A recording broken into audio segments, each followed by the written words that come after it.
महाराज कृष्णदेवराय को पेड़ पौधों से बहुत लगाव था। उनके राज्य में पेड़ पौधों की कमी नहीं थी। एक बार महाराज कश्मीर यात्रा पर गए। वहां उन्होंने बहुत सुंदर फूल वाले पौधों के बगीचे देखे, जिनमें से एक पौधा उन्हें बहुत पसंद आया, जिसे वह अपने साथ विजयनगर ले आए। उन्होंने अपने माली को बुलाया और उसे वह सुनहरे फूल वाला पौधा देते हुए कहा, इसे ले जाकर हमारे बगीचे में ऐसी जगह लगाना जो हमारे कक्ष की खिड़की के ठीक सामने हो। एक बात मत भूलना, इसकी देखभाल जी जान से करना। अगर यह पौधा नहीं रहा तो तुम भी नहीं रहोगे। महाराज की आज्ञा का पालन करते हुए माली पौधा लेकर चला गया। राजा के आदेशानुसार उसने उस पौधे को महाराज की खिड़की के ठीक सामने लगा दिया। वह उस पौधे की देखभाल जी जान से करता, क्योंकि उसकी जान उस पौधे के साथ जुड़ी थी। महाराज कृष्णदेवराय सुबह शाम अपने महल से उसे देखते और वह माली भी नियम से उसे पानी देता व उसकी देखभाल करता। राजा उसकी मेहनत से प्रसन्न थे। महाराज उस पौधे को नियम से देखते। अगर वह किसी दिन उसे नहीं देखते तो उस दिन उनका मन काम में नहीं लगता था। एक दिन की बात है कि महाराज कृष्णदेवराय जब सोकर उठे और उन्होंने खिड़की खोली तो वे हैरान रह गए, क्योंकि सुनहरे फूल का पौधा अपनी जगह नहीं था। उन्होंने फौरन माली को बुलवाया। माली डर के कारण थर-थर कांप रहा था। वह डरते डरते दरबार में हाजिर हुआ। महाराज बहुत नाराज थे। महाराज ने उससे पूछा, पौधा कहाँ है? वह कांपते हुए बोला, महाराज, उसे तो मेरी बकरी ने खा लिया। यह सुनते ही महाराज आगबबूला हो गए और माली को मृत्यु दंड देने का आदेश दे दिया। आज्ञा पाकर सैनिकों ने उसे गिरफ्तार करके जेल भेज दिया। दोपहर तक यह खबर पूरे विजयनगर में आग की तरह फैल गई। जब माली की पत्नी को यह पता चला तो वह रोती बिलखती हुई महाराज के पास आई, लेकिन महाराज उस समय बहुत गुस्से में थे। इसलिए उन्होंने उसकी बात सुनने से भी इनकार कर दिया। अब एक अकेली औरत कर भी क्या सकती थी? वह रोते रोते सबसे विनती कर रही थी कि कोई उसके पति को बचा ले। तब किसी ने उसे तेनालीराम के पास जाने की सलाह दी। माली की पत्नी तेनालीराम के घर पहुंची और उसके पैरों में गिरकर अपने पति को बचाने की गुहार लगाने लगी। तेनालीराम ने उसे उठाकर बिठाया और उससे पूरी बात पूछी। मालिन की बात सुनकर तेनालीराम ने कुछ देर सोचकर उसके कान कुछ कहा और उसे समझाकर उसके घर वापस भेज दिया। अगले दिन विजयनगर में सुबह सुबह हंगामा मच गया। माली की बीवी नगर के हर चौराहे पर जाती और बीच में खूंटा गाड़कर एक मजबूत रस्सी से बकरी को बांधकर बड़ी क्रूरता के साथ उसकी पिटाई करती। विजयनगर में जानवरों को निर्दयता से पीटना या उन पर अत्याचार करना एक जघन्य अपराध था। सब लोग मालिन को समझाते रहे और उसे मना करते रहे, लेकिन उसने किसी की एक न सुनी।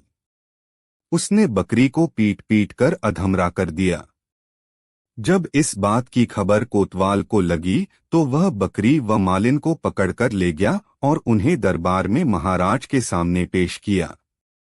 महाराज ने मालिन से पूछा, तुम इस बेजुबान जानवर को इतनी बुरी तरह से क्यों पीट रही थी? मालिन बोली, महाराज, इस बकरी के कारण मैं तबाह होने वाली सुहाग मिटने वाला है। मेरे बच्चे अनाथ होने वाले हैं।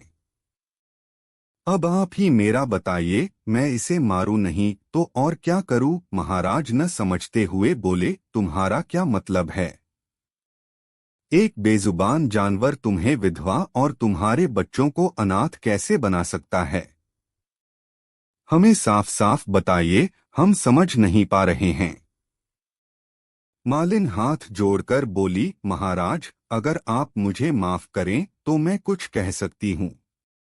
महाराज ने कहा, अच्छा, कहो जो तुम कहना चाहती हो। मालिन बोली, अन्नदाता, यह वही बकरी है जिसने आपका सुनहरे फूल का पौधा खाया है। इसने बहुत बड़ा अपराध किया है। इसने आपके आदेश की अवहेलना की है, इसलिए इसे दंड मिलना जरूरी है।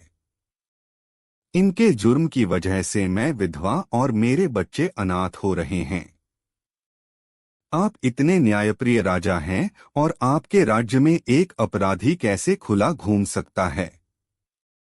इसे दंड मिलना ही चाहिए। मालिन की बात सुनकर महाराज बोले, अच्छा, तो यह वही बकरी है जिसने हमारा पौधा खाया था। अब महाराज सोचने लगे कि इस साधारण सी दिखने वाली औरत में इतनी समझदारी नहीं हो सकती, इसके पीछे जरूर किसी और का दिमाग है। महाराज की समझ में सब कुछ आ गया, लेकिन वह समझ नहीं पा रहे थे कि मालिन में इतनी बुद्धि कहाँ से आई। महाराज ने मालिन से कहा, ठीक है, हम तुम्हारे पति को माफ कर देंगे, लेकिन तुम्हें हमें यह बताना होगा कि तुमने यह सब किसके कहने पर किया है। मालिन बोली, महाराज, तेनालीराम जी की सलाह पर मैंने यह सब किया है। महाराज बोले, अच्छा तेनालीराम।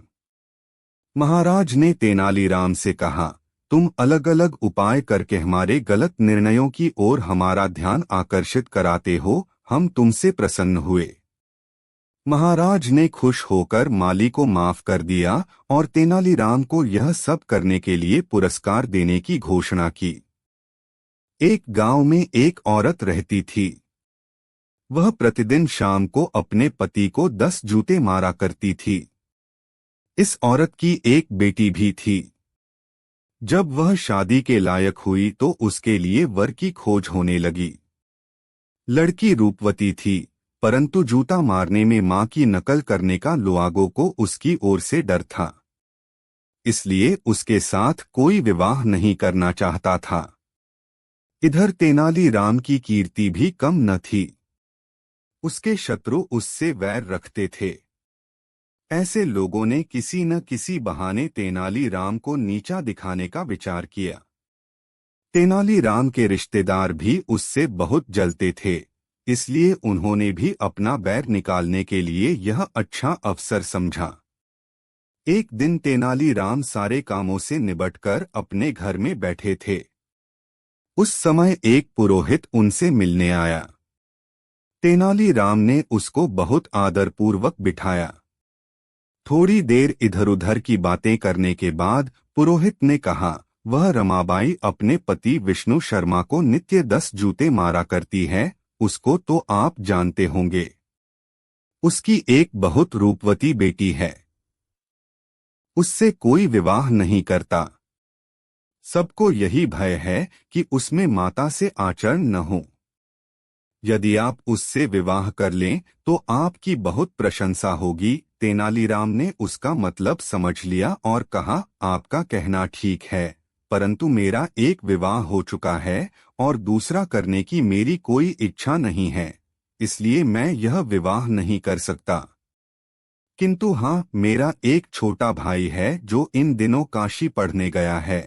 यदि उसके साथ उस लड़की का रिश्ता हो सकात हो तो मैं तैयार हूँ। यह सुनकर पुरोहित जी प्रसन्न होते हुए रमाबाई के घर गए और अपने आने का मतलब कह सुनाया।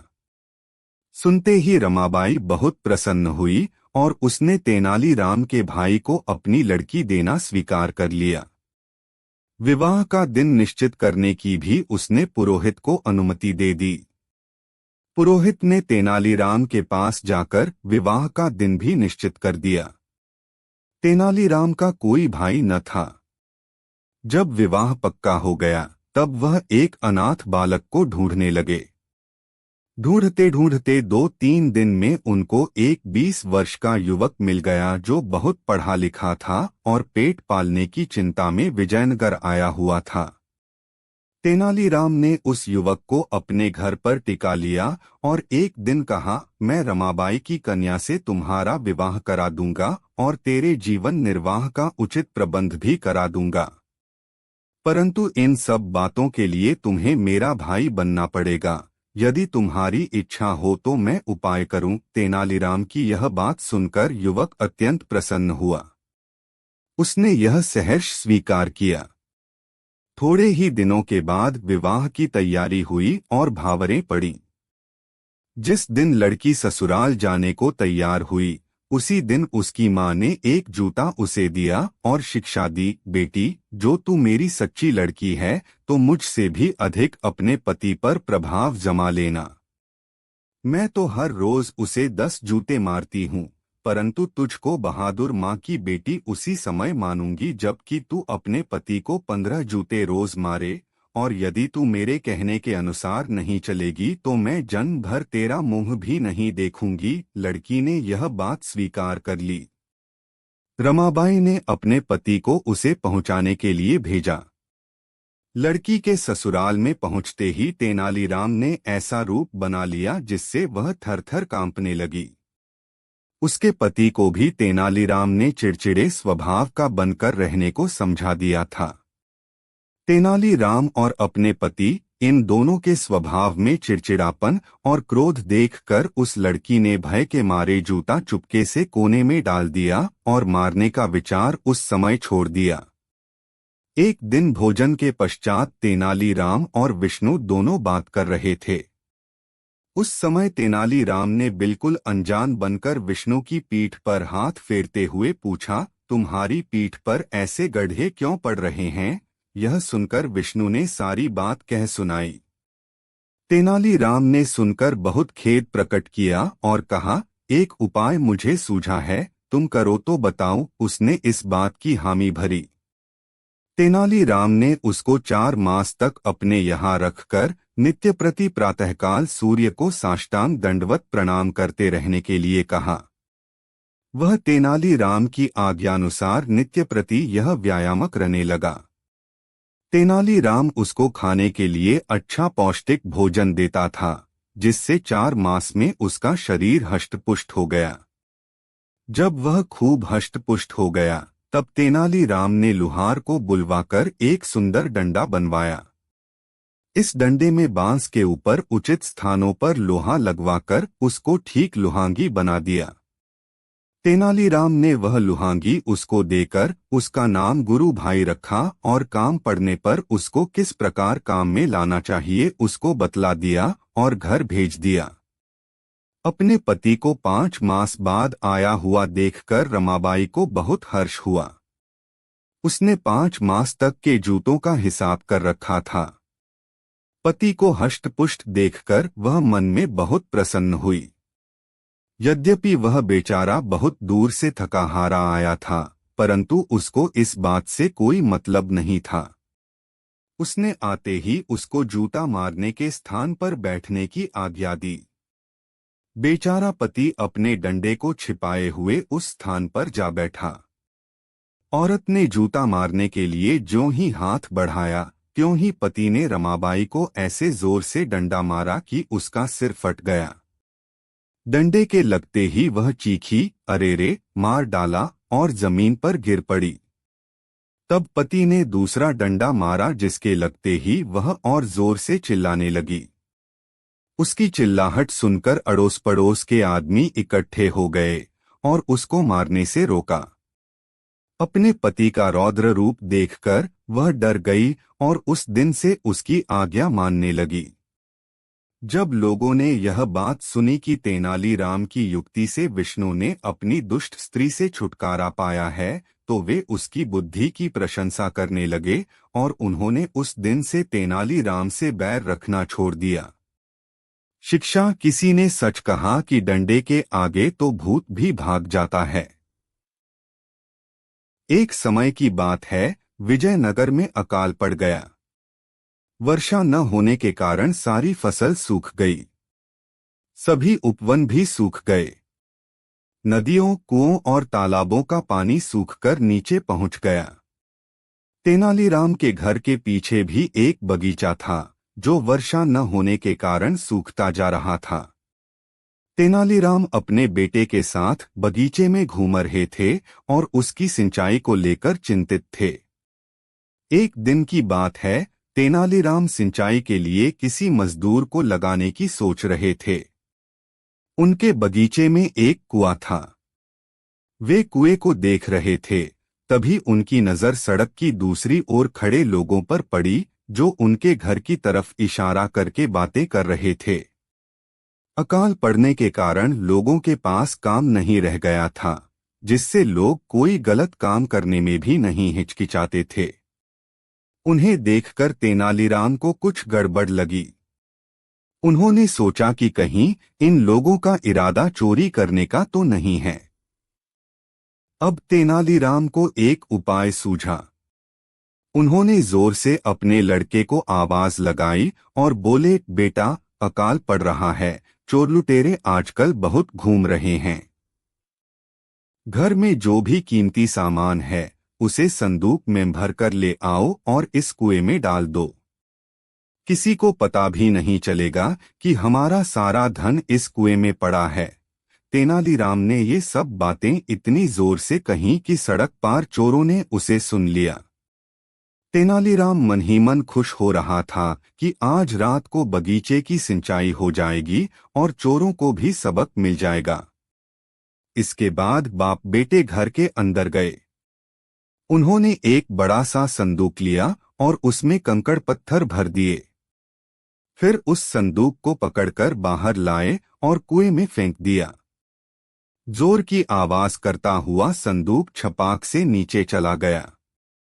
तेनालीराम ने ऊंचे स्वर में कहा, बेटे, अब सारी धन संपत्ति यहाँ सुरक्षित रहेगी। तेनालीराम के घर के पीछे खड़े चोर यह सब सुन रहे थे और मन में बहुत खुश हो रहे थे कि आज रात उन्हें बहुत सारा धन मिलने वाला है। एक चोर ने दूसरे से कहा, लोग बेकार में तेनालीराम को बुद्धिमान कहते हैं। इसे तो इतना भी नहीं पता कि इस तरह की बातें चिल्लाकर नहीं कही जाती, क्योंकि दीवारों के भी कान होते हैं। लेकिन हमें इस बात से क्या लेना, हमें तो आज रात बहुत बड़ा माल मिलने वाला है। इतना कहकर वे सब अपने घर चले गए। रात होते ही चोर तेनालीराम के बगीचे में आ गए। उन्होंने कुएं में झांक कर देखा कि संदूक पानी में डूबा हुआ है। अब उन्होंने एक बाल्टी में रस्सी बांधकर पानी निकालना शुरू कर दिया। तेनालीराम और उसका बेटा यह सब देख रहे थे। चोर जैसे जैसे पानी खींचते जाते, वे दोनों बाप बेटे चुपके से पानी के लिए नाली बना रहे थे, जिससे पानी सीधा बगीचे के पेड़ों तक पहुंच जाए। पानी निकालते निकालते चोरों को बहुत देर हो गई। अब सुबह होने ही वाली थी। 8 चोरों ने हुक लगाकर उस संदूक को बड़ी मुश्किल से ऊपर खींचा। संदूक बहुत भारी था। यह देखकर चोर और भी अधिक खुश हो रहे थे। जैसे ही संदूक बाहर आया, उन सबने उत्सुकता से उसे खोला, लेकिन संदूक खुलते ही वे सब हक्का बक्का रह गए, क्योंकि संदूक में ईंट और पत्थर भरे हुए थे। उन्होंने सोचा, तेनालीराम ने हमें बेवकूफ बनाया है। सुबह भी होने वाली थी, इसलिए अपने पकड़े जाने के डर से वे सब वहां से भाग खड़े हुए। अगले दिन तेनालीराम ने सारी बात महाराज कृष्णदेवराय को बताई तो महाराज भी इस बात पर बहुत हंसे और बोले, कभी कभी ऐसा भी होता है। मेहनत तो कोई और करता है और उसका फल किसी और को मिलता है। थट्टाचारी कृष्णदेव राय के दरबार में राजगुरु थे। वे तेनालीराम से बहुत ईर्ष्या करते थे। उन्हें जब भी मौका मिलता तो वे तेनालीराम के विरुद्ध राजा के कान भरने से नहीं चूकते थे। एक बार क्रोध में आकर राजा ने तेनालीराम को मृत्युदंड देने की घोषणा कर दी, परंतु अपनी विलक्षण बुद्धि और हाजिर जवाबी से तेनालीराम ने अपने जीवन की रक्षा की। एक बार तेनालीराम ने राजा द्वारा दी जाने वाली मृत्युदंड की धमकी को हमेशा के लिए समाप्त करने की योजना बनाई। वे थट्टाचारी के पास गए और बोले, महाशय, एक सुंदर नर्तकी शहर में आई है। वह आपके समान किसी महान व्यक्ति से मिलना चाहती है। उसने आपकी काफी प्रशंसा भी सुन रखी है। आपको आज की रात उसके घर जाकर उससे अवश्य मिलना चाहिए, परंतु आपकी बदनामी न हो इसलिए उसने कहलवाया है कि आप उसके पास एक स्त्री के रूप में जाइएगा। ठट्टाचारी तेनालीराम की बातों से सहमत हो गए। इसके बाद तेनालीराम राजा के पास गए और वही सारी कहानी राजा को सुनाई। राजा की अनेक पत्नियां थीं तथा वे एक और नई पत्नी चाहते थे, अतः वे भी स्त्री के रूप में उस नर्तकी से मिलने के लिए तैयार हो गए। शाम होते ही तेनालीराम ने उस भवन की सारी बत्तियां बुझा दीं, जहां उसने राजगुरु और राजा को बुलाया था। स्त्री वेश में ठट्टाचारी पहले पहुंचे और अंधेरे कक्ष में जाकर बैठ गए। वहीं प्रतीक्षा करते हुए उन्हें पायल की झंकार सुनाई दी। उन्होंने देखा कि एक स्त्री ने कमरे में प्रवेश किया है, परंतु अंधेरे के कारण वह उसका चेहरा ठीक से नहीं देख पाए। वास्तव में राजगुरु जिसे स्त्री समझ रहे थे वह स्त्री नहीं बल्कि राजा ही थे और वार्तालाप शुरू होने की प्रतीक्षा कर रहे थे। थोड़ी देर पश्चात कमरे की खिड़की के पास खड़े तेनालीराम को आवाज सुनाई पड़ी, प्रिय, तुम मुझे अपना सुंदर चेहरा क्यों नहीं दिखा रही हो? ठट्टाचारी मर्दाना आवाज में बोले। राजा ने राजगुरु की आवाज पहचान ली और बोले, राजगुरु, आप यहाँ क्या कर रहे हैं? राजगुरु ने राजा की आवाज पहचान ली। शीघ्र ही वे दोनों समझ गए कि तेनालीराम ने उन्हें मूर्ख बनाया है। दोनों ने कक्ष से बाहर आने का प्रयास किया, परंतु तेनालीराम ने द्वार बाहर से बंद कर उस पर ताला लगा दिया था। वह खिड़की से चिल्लाया, यदि आप दोनों यह वचन दें कि भविष्य में कभी मृत्युदंड देने की धमकी नहीं देंगे तो मैं दरवाजा खोल दूंगा। महाराज को तेनालीराम के इस दुस्साहस पर बहुत ही क्रोध आया, पर इस परिस्थिति में दोनों अंधकारमय कक्ष में असहाय थे और तेनालीराम की इस हरकत का उसे मजा भी नहीं चखा सकते थे। ऊपर से दोनों को बदनामी का डर अलग था और दोनों के पास अब कोई रास्ता भी नहीं बचा था, इसलिए दोनों ने ही तेनालीराम की बात मान ली। एक दिन राजा कृष्णदेव राय के दरबार में एक व्यापारी आया। वह व्यापारी बहुमूल्य वस्त्र और आभूषण पहने हुए था और उसके हाथ में लोहे की भारी संदूकची थी। उसने वह संदूकची राजा के सामने रखी और बोला, महाराज, मैं बिदार का निवासी हूँ।